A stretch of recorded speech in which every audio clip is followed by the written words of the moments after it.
नमस्कार, वड़क्कम, सत श्री अकाल। बहुत स्वागत है आपका गवर्नमेंट दिस चैनल पे जहाँ पे हम सरकारी नौकरी और उनसे रिलेटेड और बहुत सारे एग्जाम से रिलेटेड सारे अपडेट्स आप तक पहुँचाते हैं, वो भी जल्द से जल्द। तो आज जिनका ख्वाहिश रहता है कि हम इंडियन एयरफोर्स में होते, तो उनके लिए खुशखबरी लेके आया हूँ कि इंडियन एयरफोर्स वालों ने रिक्रूटमेंट स्टार्ट कर दिया है 2025 के लिए और फॉर्म्स का भरने का डेट चालू हो चुका है। तो इससे पहले फॉर्म भरने का डेट खत्म हो जाए, जल्दी से ये वीडियो आखिरी तक देखिए, चैनल को सब्सक्राइब करिए, वीडियो को लाइक करिए, शेयर करिए ताकि देश तरक्की कर सके। और अगर ये जानना है कि हमारे आपके चैनल को सब्सक्राइब करने से और वीडियो को शेयर करने से कैसे देश तरक्की करेगा, तो वो भी बता देता हूँ। जैसे आप हम जो भी वीडियोस बनाते हैं वो हर एग्जाम से रिलेटेड होती है कि कौन सा एग्जाम कब निकला है। और हमारे देश में जो बेरोजगार हैं, जिनके पास पढ़ाई हो चुकी है, डिग्रियां हो चुकी है, लेकिन अभी तक उन्हें नौकरी नहीं मिली, उनको ये पता चल जाएगा कम से कम कि चलो ये नौकरी निकली है, इनका जल्दी से फॉर्म भर देते हैं ताकि उन्हें नौकरी मिल जाए। बहुत लोगों को नौकरियां मिली भी हैं और नौकरी मिलने से होता यह है कि सैलरी आती है सभी को, हमारा देश तरक्की करता है, बेरोजगारी घटती है, इसलिए देश तरक्की करता है। तो ये सारी बातों को साइड रखकर जल्दी से हम इम्पोर्टेंट डेट पे आते हैं कि क्या-क्या इम्पोर्टेंट जानकारियां हैं। ठीक है? तो फॉर्म भरने का जो डेट है वो 2 जून 2025 से शुरू हो चुका है और आखिरी डेट फॉर्म भरने का है 1 जुलाई 2025 11:30 पीएम। ध्यान देना पीएम ना कि एएम, रात के 11:30 पीएम। ठीक है? अब बाकी बात करते हैं, एक और चीज़ मैं आप लोगों को बता देता हूँ कि यार जो डेट है ना, आप उसको 1 दिन पहले ही मानो। जैसे मान लो कि अगर 2 तारीख दिया हुआ है तो 1 तारीख मानो। 1 तारीख दिया हुआ है तो उस महीने का जो जैसे जून में 30 दिन होता है ना, तो 30 ही दिन मानो, 30 तारीख मानो उसको। क्यों?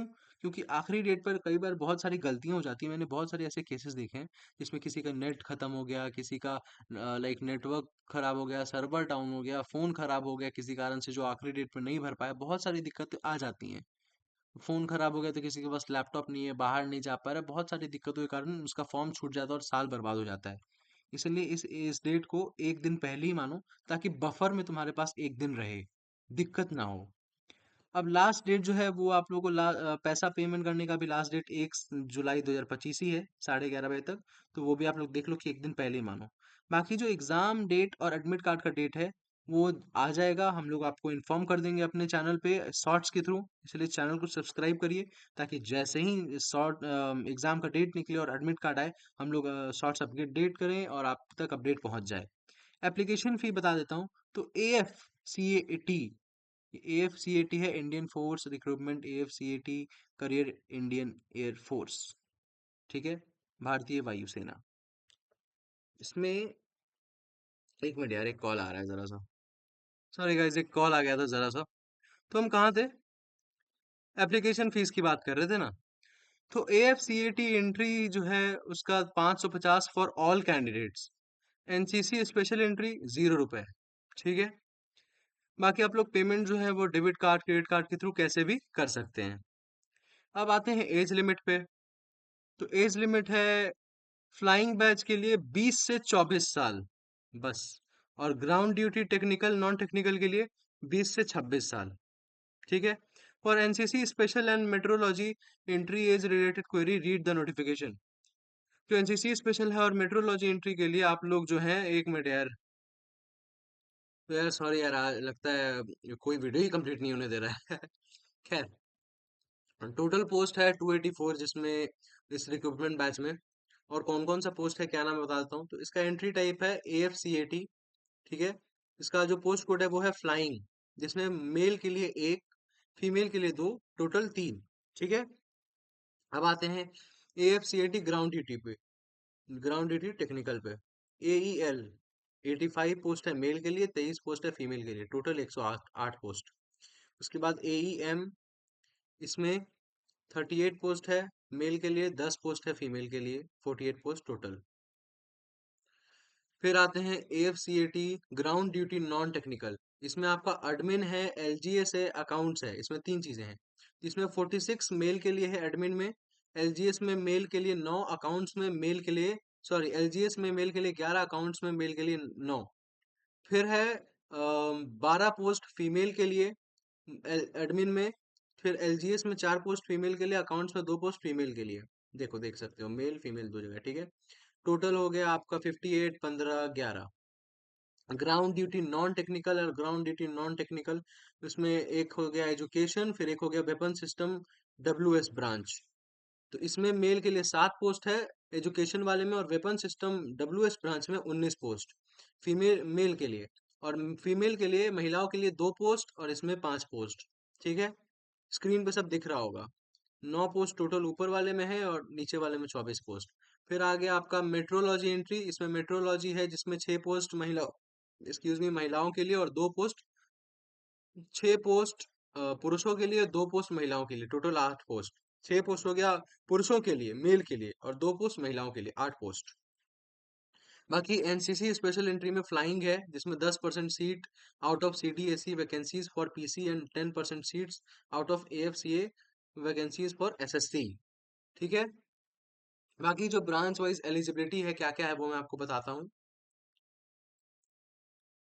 तो जो जो ब्रांच वाइज एलिजिबिलिटी डिटेल्स है वो बता देता हूँ क्या क्या है।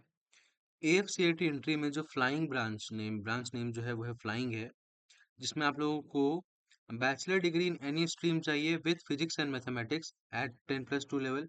यानी कि 12th में आप लोगों को साइंस बैकग्राउंड होना चाहिए, फिजिक्स केमिस्ट्री मैथ्स वाला। या अगर आपका फिजिक्स केमिस्ट्री बायो है तो एडिशनल में आपका मैथ्स होना चाहिए, और बीई और बीटेक कोर्स आपका होना चाहिए। ठीक है, अब आते हैं ग्राउंड ड्यूटी टेक्निकल पे जिसमें एरोनॉटिकल इंजीनियरिंग इलेक्ट्रॉनिक्स के लिए 10+2 में इंटरमीडिएट मिनिमम 60% मार्क्स चाहिए, वही फिजिक्स एंड मैथ्स के साथ with and minimum 4 years of graduation integrated PG degree in engineering technology. तो मिनिमम 4 साल का ग्रेजुएशन चाहिए, नहीं तो इंटीग्रेटेड पीजी डिग्री होना चाहिए इन इंजीनियरिंग टेक्नोलॉजी में। ठीक है, इंजीनियरिंग या टेक्नोलॉजी जो भी है। फिर आते हैं आपका एरोनॉटिकल इंजीनियरिंग मैकेनिकल, ये ऊपर वाला इलेक्ट्रॉनिक्स था, ये मैकेनिकल है, जिसमें candidates with minimum 60% marks each in physics and mathematics 12th class में, और 4 साल का इंजीनियरिंग या technology degree in mechanical engineering, industrial engineering, aeronautical engineering और इक्विवेलेंट कोई डिग्री होना चाहिए आपके पास। अब आते हैं कि ground duty non technical eligibility details क्या क्या है, क्या क्या योग्यता होना चाहिए ग्राउंड ड्यूटी नॉन टेक्निकल के लिए। तो एडमिनिस्ट्रेशन एंड लॉजिस्टिक्स में बैचलर डिग्री होना चाहिए 60% मार्क्स के साथ इन एनी स्ट्रीम, किसी भी स्ट्रीम में, फिर आपका मैथ्स हो गया, साइंस हो गया, आर्ट्स हो गया, कॉमर्स हो गया। ठीक है, और या तो आपका आर्ट्स हो गया, जैसे बैचलर्स ऑफ आर्ट्स, बैचलर्स जैसे लोग बीएससी करते हैं, या आप लोगों का कोई भी बीसीए हो गया, बीबीए हो गया, बीकॉम हो गया। ठीक है, तो फिजिकल एलिजिबिलिटी होना चाहिए आप लोगों का, आप लोगों का हाइट अच्छा होना चाहिए, और दौड़ भाग वगैरह जो भी होगा। हाइट जो है आपका 1 सेंटीमीटर पॉइंट 157.5 सेंटीमीटर होना चाहिए, और फीमेल मेल के लिए, पुरुषों के लिए 157.5 सेंटीमीटर कम से कम होना चाहिए भाई, कम से कम। और फीमेल के लिए 152 सेंटीमीटर होना चाहिए। 152 साला मैं शायद 10th क्लास में 160 था। खैर, अकाउंट्स बैचलर डिग्री जो है, उसमें अकाउंट्स के लिए आपको बैचलर डिग्री इन कॉमर्स चाहिए या बीकॉम चाहिए। ठीक है, विथ एटलीस्ट 60% मार्क्स। ठीक, फिजिकल एलिजिबिलिटी फिर होना चाहिए, और इसमें भी सेम हाइट का है, 157.5 सेंटीमीटर मेल के लिए, फीमेल के लिए 152 सेंटीमीटर। अब आते हैं एनसीसी स्पेशल एंट्री, जिसमें फ्लाइंग वालों के लिए ब्रांच का नेम है फ्लाइंग, जिसमें आपको NCC air wing senior division C certificate होना चाहिए, और other details as per excuse me as per flying branch eligibility. इसका मतलब ये है कि आप लोग को एनसीसी में air wing senior division C certificate होना चाहिए आप लोगों के पास। और जो अदर डिटेल्स है वो आप लोगों का जो ब्रांच एलिजिबिलिटी है उनके अकॉर्डिंग आप साइट पे जाके चेक कर सकते हैं, मैं लिंक को डिस्क्रिप्शन में दे दूंगा। मेट्रोलॉजी एंट्री, तो मेट्रोलॉजी जो ब्रांच है उसमें आपको जो भी एलिजिबिलिटी है आप लोग साइट पे जाके देखिए, यहाँ पे लिखा हुआ for eligibility details read the notification, तो साइट पे जाके देख सकते हैं, मैं लिंक डिस्क्रिप्शन में दे दूंगा। बाकी का ये जो डिटेल इसमें यही लिखा हुआ है कि आप लोगों का जो डेट है वो 2 जून से 1 जुलाई तक है भरने का।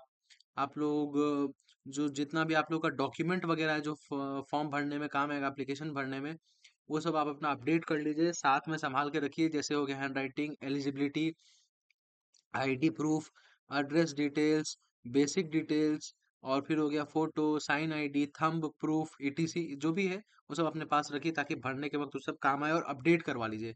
जैसे कई लोग का आधार कार्ड अपडेट नहीं होता है, फ़ोटो अपडेट नहीं होता है, तो वो सब करवा लीजिए। और फिर आखिरी में जो है take a print out of final submission, तो या तो आप पीडीएफ के फॉर्म में अपने कंप्यूटर में सेव कर लीजिए या तो उसका पीडीएफ मतलब प्रिंट निकलवा लीजिए। ऐसे ही अपडेट्स के लिए, ऐसे ही जानकारी के लिए हमारे चैनल को सब्सक्राइब करिए, वीडियो को लाइक करिए, शेयर करिए। मिलता हूँ नेक्स्ट वीडियो में अगले अपडेट के साथ। जय हिंद, जय भारत।